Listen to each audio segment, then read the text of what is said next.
ಕೇಸ್ಗೆ ಸಂಬಂಧಪಟ್ಟಂತೆ ನಟಿ ರನ್ಯಾ ರಾವ್ ವಿಚಾರ ನಾವು ಒಂದೊಂದೇ ಇಂಟ್ರೆಸ್ಟಿಂಗ್ ಮಾಹಿತಿಗಳನ್ನ ದಿನ ಬೆಳಗಾದ್ರೆ ಸಾಕು ಕೊಡ್ತಾ ಇದ್ವಿ. ಈಗಲೂ ಕೂಡ ಪಬ್ಲಿಕ್ ಟಿವಿ ಮತ್ತೊಂದು ಎಕ್ಸ್ಕ್ಲೂಸಿವ್ ಡೀಟೇಲ್ಸ್ ಅನ್ನ ಬ್ರೇಕ್ ಮಾಡ್ತಾ ಇದೆ. ಆ ಎಕ್ಸ್ಕ್ಲೂಸಿವ್ ಡೀಟೇಲ್ಸ್ ನಲ್ಲಿ ರನ್ಯಾ ರಾವ್ ಪ್ರಭಾವ ಎಂಥದ್ದು ಅನ್ನೋದಕ್ಕೆ ಒಂದು ಸ್ಯಾಂಪಲ್ ಅನ್ನ ತೋರಿಸ್ತಾ ಇದ್ದೀವಿ. ಜಸ್ಟ್ ಸ್ಯಾಂಪಲ್ ಅಷ್ಟೇ. ಸೊ ಮುಂದುವರೆದ ಭಾಗವಾಗಿ ಪ್ರಭಾವವನ್ನ ಬಳಸಿ ಜಮೀನು ಪಡೆದುಕೊಂಡಂತಹ ರನ್ಯಾಳ ಮತ್ತೊಂದು ಇಂಟ್ರೆಸ್ಟಿಂಗ್ ಡೀಟೇಲ್ಸ್ ನಿಮ್ಮ ಮುಂದೆ ನಾವು ಇಡ್ತಾ ಇದ್ದೀವಿ.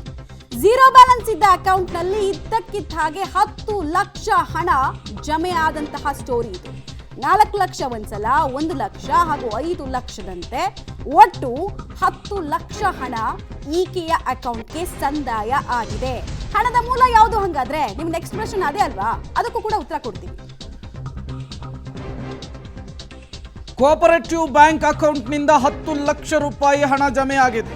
ಟ್ರಿನಿಟಿ ಬ್ಯಾಂಕ್ನ ಕೆನರಾ ಬ್ಯಾಂಕ್ನ ಖಾತೆಗೆ ಈ ಹಣ ವರ್ಗಾವಣೆ ಆಗಿರುವಂತಹದ್ದು ಏಪ್ರಿಲ್ 27, 2022, ಏಪ್ರಿಲ್ 28, 2028ರಂದು ಹಣ ಜಮೆ ಆಗಿದೆ. ಕೇವಲ 2 ದಿನದಲ್ಲಿ 10 ಲಕ್ಷ ಹಂತ ಹಂತವಾಗಿ ಸಂದಾಯ ಆಗಿರುವಂಥದ್ದು. ಓಂಕಾರ ಕೋಆಪರೇಟಿವ್ ಬ್ಯಾಂಕ್ನಿಂದ ಹಣ ಸಂದಾಯವಾಗಿರುವಂತಹ ಮಾಹಿತಿ ಪಬ್ಲಿಕ್ ಟಿವಿಗೆ ಸಿಗ್ತಾ ಇದೆ. ಅಲ್ಲಿಗೆ ಒಂದಂತೂ ಸ್ಪಷ್ಟವಾಗ್ತಾ ಇದೆ, ಈಕೆ ಹೇಗೆ ಚಿನ್ನದ ಸ್ಮಗ್ಲಿಂಗ್ನಲ್ಲಿ ಹಣವನ್ನು ವರ್ಗಾಯಿಸ್ತಾ ಇದ್ಲು, ಹೇಗೆ ಹಣವನ್ನು ತೆಗೆದುಕೊಳ್ತಾ ಇದ್ಲು ಅನ್ನೋದಕ್ಕೆ ಇದು ಕೇವಲ ಸ್ಯಾಂಪಲ್ ಅಷ್ಟೇ. ಈ ಬ್ಯಾಂಕ್ ಡೀಟೇಲ್ಸನ್ನು ನೀವು ಸ್ಕ್ರೀನ್ ಮೇಲೆ ಗಮನಿಸ್ತಾ ಇದ್ದೀರಿ. ಓಂಕಾರ ಕೋಆಪರೇಟಿವ್ ಬ್ಯಾಂಕ್ನಿಂದ ಹಣ ಸಂದಾಯ ಆಗಿದೆ ಕೆನರಾ ಬ್ಯಾಂಕ್ನ ಅಕೌಂಟಿಗೆ. ಟ್ರಾನ್ಸಾಕ್ಷನ್ ಮೋಡನ್ನು ನೀವು ಗಮನಿಸ್ತಾ ಇದ್ದೀರಿ. ಇಲ್ಲಿ 3 ಪ್ರಶ್ನೆಗಳು ಬರುತ್ತೆ. ಹಾಗಾದ್ರೆ ಈ 10 ಲಕ್ಷ ಸಾಲದ ರೂಪದಲ್ಲಿ ಈಕೆ ಅಕೌಂಟಿಗೆ ಕೊಡ್ಲಾಯ್ತಾ, ಅಥವಾ ಯಾರದ್ದಾದ್ರೂ ಕೃಪಾ ಕಟಾಕ್ಷದ ಮೇರೆಗೆ ಕೋಆಪರೇಟಿವ್ ಬ್ಯಾಂಕ್ನಿಂದ ಇಷ್ಟು ದೊಡ್ಡ ಪ್ರಮಾಣದ ಹಣ ಈಕೆ ಅಕೌಂಟಿಗೆ ಬಿತ್ತ ಅಂತ? ಓಂಕಾರ್ ಕೋಆಪರೇಟಿವ್ ಬ್ಯಾಂಕ್ ಯಾರು ಒಡೆತನದ್ದು? ನೆಕ್ಸ್ಟ್ ಪ್ರಶ್ನೆ ಅದೇ. ಆಮೇಲೆ ಅದ್ರ ಡೈರೆಕ್ಟರ್ಸ್ ಯಾರು, ಯಾಕಾಗಿ 10 ಲಕ್ಷವನ್ನು ಕೊಟ್ಟರು, ಅವ್ರು ಉತ್ತರವನ್ನು ಕೊಡಬೇಕು. ಅವ್ರ ಬುಡಕ್ಕೂ ಕೂಡ ಇದು ಬರುತ್ತೆ. ಹಾಗೆ ಯಾರಾದರೂ ರಾಜಕಾರಣಿಗಳು ಸಾಮಾನ್ಯವಾಗಿ ಹೆಂಗಿರುತ್ತೆ ಅಂದರೆ, ಈ ಕೋಆಪರೇಟಿವ್ ಬ್ಯಾಂಕ್ನಲ್ಲಿ ಡೈರೆಕ್ಟರ್ಸ್ ಅಂತ ಇರ್ತಾರಲ್ಲ, ಅದರಲ್ಲಿ ಯಾರಾದರೂ ಶಾಸಕರು ರಾಜಕಾರಣಿಗಳು ಯಾರಾದರೂ ಇದ್ದರೆ ಅವರಿಗೂ ಕೂಡ ಸಂಕಷ್ಟ ತಪ್ಪಿದ್ದಲ್ಲ. ಈ 4 ಪ್ರಶ್ನೆಗಳು ಈ ಇಂಟ್ರೆಸ್ಟಿಂಗ್ ಡೀಟೇಲ್ ಆಚೆ ಬರ್ತಾ ಇದ್ದ ಹಾಗೆ ಉದ್ಭವಿಸ್ತಾ ಇದೆ. ಏನದು, ಹೆಂಗೆ 10 ಲಕ್ಷ ಈಕೆ ಕೊಟ್ಟರು, ಕೋಆಪರೇಟಿವ್ ಬ್ಯಾಂಕ್ನಲ್ಲಿ ಈಕೆಗೆ ದುಡ್ಡು ಕೊಡುವಂತೆ ಹೇಳಿದಂತಹ ಆ ವ್ಯಕ್ತಿ ಯಾರು, ಪ್ರಶ್ನೆ ಬರುತ್ತಲ್ಲ.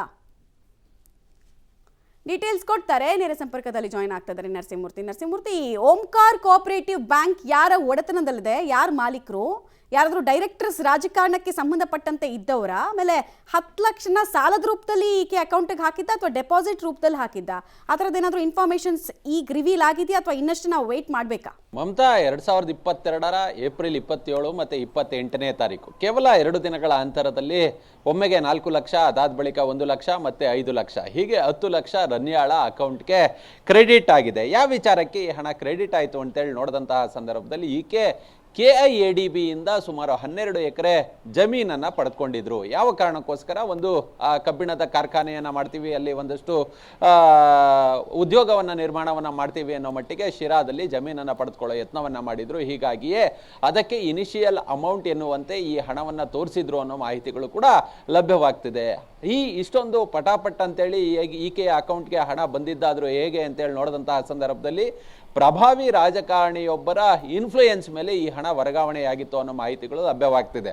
ಒಂದು, ಸಾಮಾನ್ಯವಾಗಿ ಕೋಆಪರೇಟಿವ್ ಬ್ಯಾಂಕ್ಗಳಲ್ಲಿ ಹಣ ಸಂದಾಯವಾದಂತಹ ಸಂದರ್ಭದಲ್ಲಿ 10 ಲಕ್ಷ ಏನಿದೆ, ಇದು ಕಡಿಮೆ ಮೊತ್ತ ಇದ್ರೂ ಕೂಡ ಒಂದಷ್ಟು ಸಾಲವಾಗಿ ಪಡೆದುಕೊಂಡಿದ್ದೆ ಅನ್ನೋ ಮಟ್ಟಿಗೆ ಆಕೆ ಹೇಳ್ಕೊಳ್ಬಹುದು. ಆದರೆ ಈ ಬಗ್ಗೆ ಅಧಿಕೃತವಾಗಿ ಆ ಒಂದು ಬ್ಯಾಂಕ್ನಿಂದ ಯಾವ ಕಾರಣಕ್ಕೋಸ್ಕರ ಹಣವನ್ನು ಹಾಕಿದ್ರು, ಆಕೆ ಸಾಲವಾಗಿ ತೆಗೆದುಕೊಂಡಿದ್ಲ ಮತ್ತೆ ಬೇರೆ ಯಾವುದಾದ್ರೂ ರೀತಿಯಲ್ಲಿ ಹಣ ತೆಗೆದುಕೊಂಡಿದ್ಲ ಅನ್ನೋದು ಕೂಡ ಇನ್ನೂ ಗೊತ್ತಾಗಿಲ್ಲ. ಆದರೆ ಒಂದಂತೂ ಸತ್ಯ, ಈ ಒಂದು KIADBಗೆ ಹಣವನ್ನು ಕೊಡೋದಕ್ಕೆ ಅಂತೇಳಿ ಝೀರೋ ಬ್ಯಾಲೆನ್ಸ್ ಇದ್ದಂತಹ ಅಕೌಂಟ್ಗೆ ಫಟಾಫಟ್ ಅಂತ ಸುಮಾರು 10 ಲಕ್ಷ ಹಣವನ್ನು ಹಾಕಿಸ್ಕೊಂಡಿರೋದು ಕೂಡ ತನಿಖೆಯಲ್ಲಿ ಗೊತ್ತಾಗಿದೆ. ಈ ಹಣದ ಮೂಲದ ಬಗ್ಗೆ, ಅದ್ರ ಜೊತೆಗೆ ಈ ಬ್ಯಾಂಕ್ನಿಂದ ಹಣ ವರ್ಗಾವಣೆಯಾದಂತಹ ಹಿನ್ನೆಲೆಯ ಬಗ್ಗೆ, ಮತ್ತೆ ಯಾರು ಪ್ರಭಾವವನ್ನು ಬೀರಿ ಈ ಹಣವನ್ನು ವರ್ಗಾವಣೆ ಮಾಡಿದ್ರು, ಇದ್ರ ಬಗ್ಗೆ ಒಂದಷ್ಟು DRI ಅಧಿಕಾರಿಗಳು ತನಿಖೆಯನ್ನು ನಡೆಸ್ತಿದ್ದಾರೆ. ಈ ಬಗ್ಗೆ ಒಂದಷ್ಟು ಮಾಹಿತಿಯನ್ನು ಆಕೆಯ ಬಳಿ ವಿಚಾರಿಸಿದ್ರು ಕೂಡ ಮಾಹಿತಿಗಳು ಆಕೆ ರಿವೀಲ್ ಮಾಡಿಲ್ಲ ಅನ್ನೋದು ಕೂಡ ತನಿಖೆಯಲ್ಲಿ ಗೊತ್ತಾಗ್ತಿರೋದು.